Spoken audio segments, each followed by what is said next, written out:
जनूबी हिंद तमिलनाडु के एक मशहूर और मारूफ मुहक्किक शायर और ज़ू लिसानी नस्र निगार जनाब मुख्तार बदरी साहब से एक खुसूसी मुलाकात।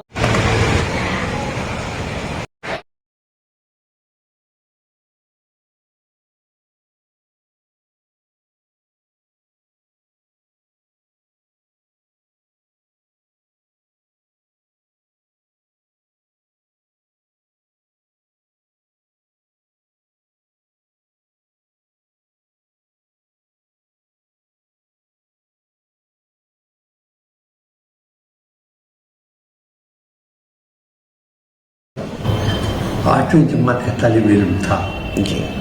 उस वक्त हालांकि मैं उर्दू का सिर्फ था, तो तामिल में मैंने कहानी लिखी और वो कहानी जो है बड़े शान के साथ थे। रोजनामा मुस्लिम में शाया हुई, तो एक हंगामा बर्पा हो गया यहाँ, क्योंकि वो मकबूल रोजनामा था। उसके जुम्मा एडिशन में मेरी कहानी, पहली कहानी छपी 1948 में। अदले जहांगीरी था उसका उन्वान। तो उसके बाद मैं बाकायदा तमिल में लिखना शुरू कर दिया था, तर्जुमे का काम शुरू कर दिया था। तो फहमी साहब ने मुझसे कहा कि भाई क्या तमिल में लिखते हो, उर्दू में लिखो तो बात हुई। तो मेरे एक हम जमात जनाब मुनीर रशीदी साहब, उनको शायरी का बहुत पहले से शौक था, तो हम दोनों ने औज़ान सीखे फहमी साहब से। फ़ौलन फ़ौलन फ़ौलन फ़ौलन मफ़ाइलुन मफ़ाइलुन दा औज़ान वो सीखे। तो वो खुदा की देन है मेरे साथ, पता नहीं क्या है कि दूसरे ही महीने मेरी गज़ल कायनात मानामा कायनात में नूर में शाया हो गई। तो यहाँ बाकायदा हमने माहना मुशायरे शुरू कर दी। अच्छा। उस वक्त यहाँ काफ़ी शुरा की तादाद थी यहाँ, बुजुर्ग शुरा की। तो उनके साथ यहाँ माहना नशिस्तें शुरू हो गई। तो आपकी सैयदा अख्तर के सदारत में पहला ऑल इंडिया मुशायरा की स्टडी में हमने किया 1948 में। उस वक्त रोजनामा बेंगलोर में शाया हुआ करता था। तो इस तरह, लेकिन मैं अदीब शायर नहीं हूँ। मैं आज भी अपने आप को शायर नहीं मानता, इसलिए कि शायरी बहुत बड़ी चीज़ है, वो हमारे दस्तूर से बाहर है। बस शौकिया कभी कभी लिख लिया करते हैं। अच्छा। वैसे मेरे 100 किताबें शाया हो चुकी हैं माशाअल्लाह। मैंने उर्दू से तमिल में मैंने तमाम अदीबों को तर्जुमा किया। कृष्ण चंद्र, ख्वाजा अहमद अब्बास, महेंद्र नाथ, इस्मत चुगताई, राजेंद्र सिंह बेदी, यानी सबों को लोगों को किया। लेकिन उसमें सबसे मकबूल जहाँ जो है अहमद अब्बास के तमिल में 27 किताबें हैं, जबकि उर्दू या अंग्रेज़ी में उनकी 10-12 तसनीफ़ात भी नहीं। मैंने मैं उन दिनों घूमने में था, तो अब्बा साहब रात को लिखते थे, सुबह में तर्जुमा कर देता था और अगले हफ्ते वो किताबी शक्ल में आ जाता था माशाअल्लाह। यानी उर्दू और अंग्रेज़ी से पहले ख्वाजा अहमद अब्बास तमिल में छप जाते थे। बस वो दीवानगी थे उस ज़माने में लिखने की। कृष्ण चंद्र मुझे मशीन कहा करते थे जी। बहरहाल एक दौर गुजर गया, तब तो ख्वाब ख्याल की बातें हो गई। तो तब से मैं मुशायरे में कम जाता हूँ। यहाँ वापसी के बाद बम्बई से यहाँ वापस आ गया मैं 1950 में, 50 में नहीं, 1970 में बॉम्बे में मैं 20 साल रहा। 20 साल में फिल्मी जर्नलिस्ट की हैसियत से एक तमिल अखबार के नुमाइंदे के लिए बॉम्बे गया था। इस वक्त के बाद वहीं मुझे रहना पड़ गया। 20 साल में बॉम्बे में था। उस वक्त तरक्की पसंद अफसान आने गया, पूरे बॉम्बे में थे। यानी मजलू सुल्तानपुरी भी थे, साहिर लुधियाना, कृष्ण चंद्र भी थे, महेंद्र नाथ भी थे, बेदी भी थे। सारा तरक्की पसंद अदब जो है। नहीं, मैंने फिल्मों में तो नहीं लिखा, जैसे मैंने अर्ज किया था। मैंने डबिंग फिल्मों का काम शुरू किया और काफ़ी कामयाब रहा। जब मैं यहाँ आया तो अपनी बीवी की अदालत के सिलसिले में यहाँ आया और उसकी मौत हो गई। तो फिर बम्बई से मेरा सिलसिला मुनक़ते हो गया। मुंबई में तरक्की पसंद अदीब जितने हैं सबसे मेरे ताल्लुकात थे। दरअसल मैनिफेस्टो ही मेरा और महेंद्र नाथ का बनाया हुआ था। वो दो तरक्की पसंद अदब का तो चला गया, ख़त्म है। तमिल फिल्मों को हिंदी में डब किया। कौन सी फिल्में? रजनीकांत की 24 फिल्में मैंने बताया ना आपको। और तेलुगु से एक फिल्म डब की, मलयालम से एक फिल्म डब की, कन्नड़ा से एक फिल्म डब की। एक फिल्म में से कन्नड़ा से जो फिल्म डब की उसमें भी रजनीकांत थे। नहीं, इसलिए कि उर्दू से तो कुछ नहीं मिलता। तमिल में एक कहानी लिखो तो 500 रुपये उस वक्त भी मिलते थे। आज तो 5000 मिलते हैं, उस वक्त एक कहानी के 500 रुपये मिलते थे। नहीं, ऐसा तो कुछ नहीं है। मैं तो गुमनाम सा आदमी हूँ। जैसा कि आप देखते हैं, मैं शोहरत से दूर भागता हूँ, अलग थलग अपना काम करता हूँ। मुझे शोहरत बिल्कुल ही पसंद नहीं है। हाँ, लुग़त आ रही है अभी मेरी, उर्दू से उर्दू लुग़त, बिल्कुल एक अजीब लुग़त जो आम लुग़तों के मुकाबले में अलग स्टाइल। जैसे आप इन हंगामा को आप देखेंगे, हे नून से आप देखेंगे, मेरे रिश्ते में हे से देखेंगे, पहला और आखिरी हर्फ से। इस किस्म की एक लुग़त आई है उर्दू में भी, मुंतक़िल लुग़त के नाम से, लेकिन वो अरबी की लुग़त है। अरबी से उर्दू में तर्जुमा किया है उन्होंने। NCPL ने ही छापा है उसे। और ये बैठे बैठे शमसुर रहमान फारूकी का एक मज़मून पढ़ रहा था, जिसमें उन्होंने मुंतख़ब लुग़त का जिक्र किया। उन्होंने कहा 100 साल बाद भी ऐसी कोई लुग़त किसी ने तरतीब नहीं थी। दरअसल शायरी का शौक़ था तो काफ़ी अरदीफ अलग अलग करके नोटबुक्स में लिखता चला जाता था। तो मैंने सोचा क्यों ना इसे पूरी ज़बान के अल्फाज को ही इस रंग में ढाल दिया जाए। तो मैंने लुग़त तकरीबन 10 साल की मेहनत में लुग़त तैयार कर ली, कोई 1200 सफ़ात की लुग़त। अब 1200 सफ़ात की लुग़त जो है वो उर्दू में छापने के लिए कोई नाशिद तैयार नहीं है। सब कहने लगे 400 साढ़े 400 सफ़ात हो तो काफ़ी है। तो मैंने वो कोशिश की तो मुझे लगा जैसे एक अजीब सी चीज़ हो गई है, यानी जो बात कहना चाहते हैं वो नहीं है। तो इसलिए अभी मैसूर में एक इदारा है, उसका मेरे पास ये आया कि तमिल से उर्दू, उर्दू से तमिल लुग़त है, आप हमारे लिए लिखिए। तो मैंने उनको ये पहले लुग़तें भेजी थी, तमिल से उर्दू, उर्दू तो तमिल, लेकिन उन्होंने नामंजूर कर दी। तो मैंने मद्रास के पब्लिशर से वो लुग़तें छपवा दी। उसका दूसरा एडिशन भी आ गया। लुग़तों का दूसरा एडिशन आना बहुत बड़ी बात है। बहरहाल उनका उस सिलसिले में ख़त आया तो मैंने उर्दू लुग़त उनको सौंप दी अभी 4 महीने पहले। अभी तक जवाब का इंतज़ार है। मैं उनको अभी ख़त लिखने जा रहा हूँ अभी कि आप छापना चाहें तो छापिए, वरना लुग़त मुझे वापस कर दीजिए। क्योंकि मैं दरअसल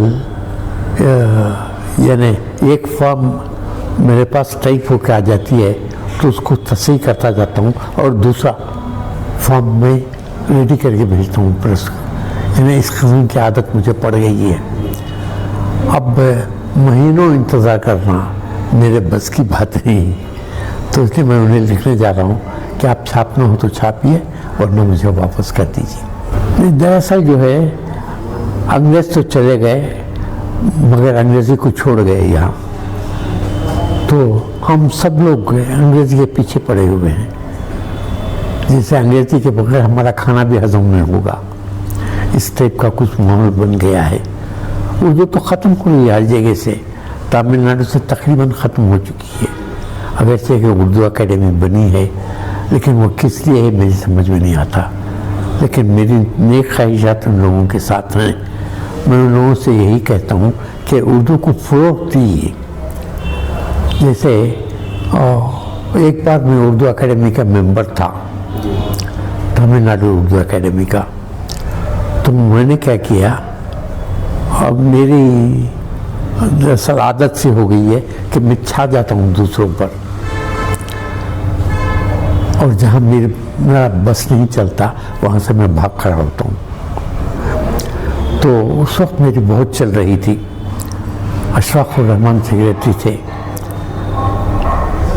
तो उस वक्त हमने क्या किया, 10 उर्दू किताबों की इशाअत के लिए हमने वन दिया, और उर्दू में उस साल पूरे तमिलनाडु में उर्दू इम्तिहानात में जो तालिब इल्म या तालिबात फर्स्ट और सेकंड आई थी, सबको बुला के हमने उनको इनाम दिया, यानी वज़ीर के हाथों से, वज़ीर तालीम के हाथों से। तो इस तरह एक हंगामा किया हमने, बस वो एक हंगामा ही था। तो उस साल खामोशी छा गई। अशफाकुर रहमान का इंतकाल हो गया, उर्दू अकेडमी ख़त्म हो गई। उसके बाद 10 साल तक उर्दू अकेडमी बनी नहीं, अब बनी है। यानी अब कोई 20-25 दिन से पहले उर्दू अकेडमी में अब जो लोग हैं वो उर्दू के लोग नहीं हैं। हालांकि प्रोफेसर हज़रत काफ़ी हैं उसमें। मद्रास यूनिवर्सिटी के हबीब काजी हैं, न्यू कॉलेज के उर्दू प्रोफेसर भी उसमें शामिल हैं। उर्दू के काफ़ी लोग हैं, लेकिन ज़्यादातर लोग जो हैं वो उर्दू से नाबलद लोग हैं। तो उर्दू वालों की कहाँ चलेगी मुझे नहीं मालूम। बहरहाल मेरी तमाम नेक ख्वाहिशात उनके साथ हैं। दरअसल बुनियादी तौर पर काम होना चाहिए, उर्दू के फ़रोग़ के लिए कोशिश होनी चाहिए। उर्दू के मदरसे बंद होते चले जा रहे हैं। हुसूर में उर्दू का एक हाई स्कूल था जो अब अंग्रेज़ी मीडियम का हो गया। बड़ी मेहनत से 11 सालों की कोशिशों के बाद से वो स्कूल में आया। तो 10-11 साल तो बहुत अच्छे चला। अब सुना है 2 साल पहले से वो इंग्लिश मीडियम का हो गया है। ऐसे कई उर्दू स्कूल जो हैं वो इंग्लिश मीडियम के हो गए हैं अब तमिलनाडु की हद तक।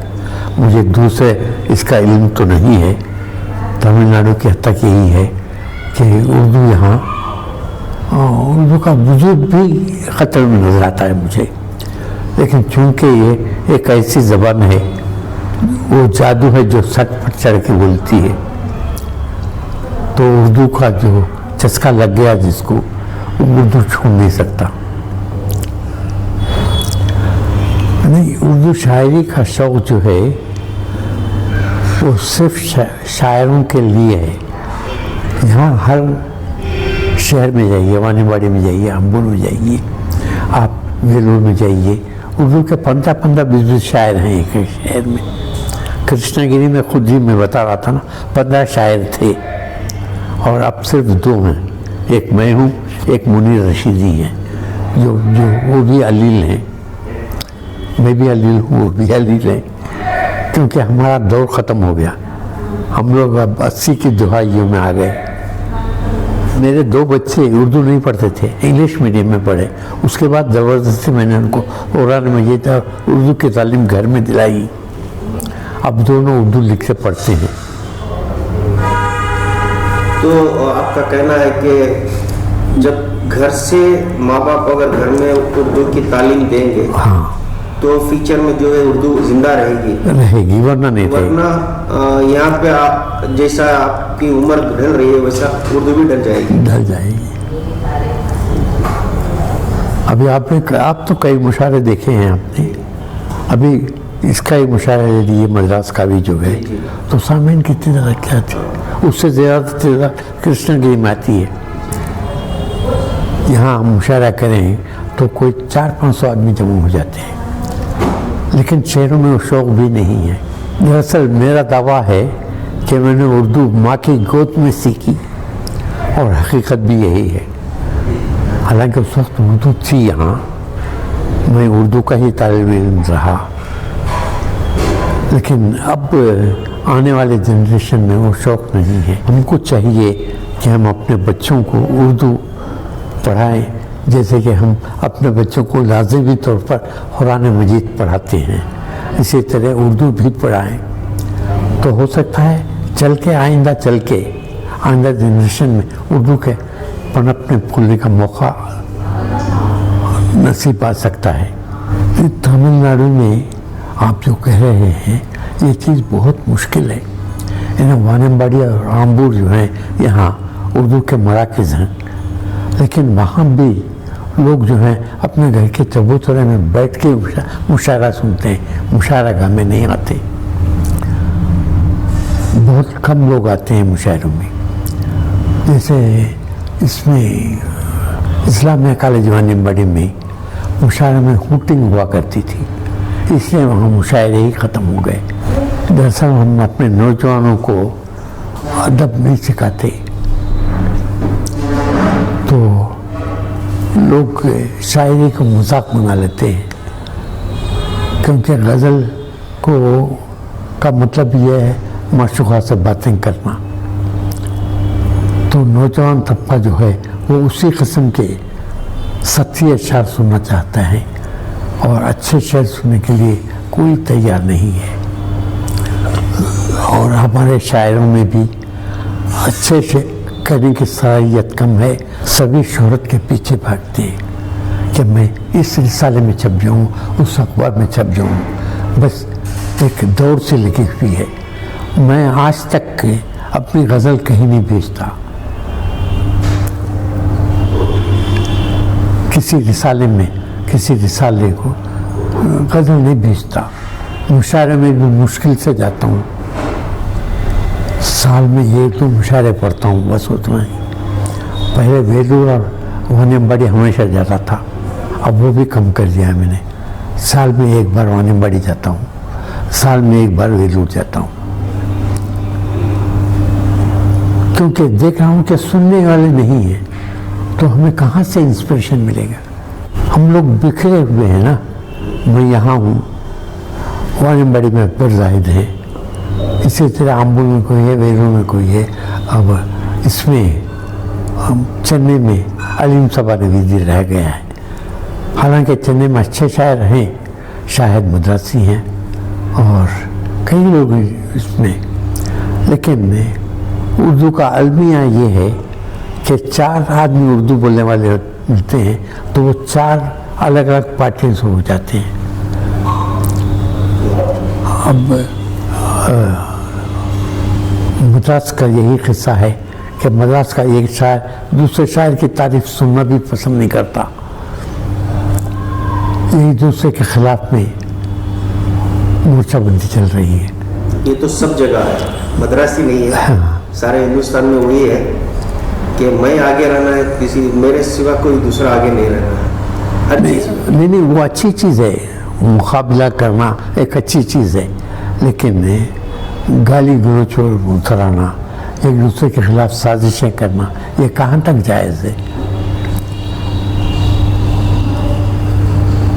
अगर शाहिद मदरसी आज मकबूल हो जाता है तो आप कोशिश कीजिए कि उससे ज़्यादा मकबूलियत आप हासिल करें, इसके बजाय कि शाहिद को कि टांगें तोड़ के बिठाने के बजाय। मैं एक शेर मेरा कोई भी ले लीजिए, आप उससे कह दीजिएगा ये बेकार है तो मैं मान लूँ। क्यों ये मैं अपनी तारीफ नहीं कर रहा हूँ, पहले से ही मेरी कसौटी रही है ये कि कहना है तो ऐसा कहना है जैसे और कह नहीं सके।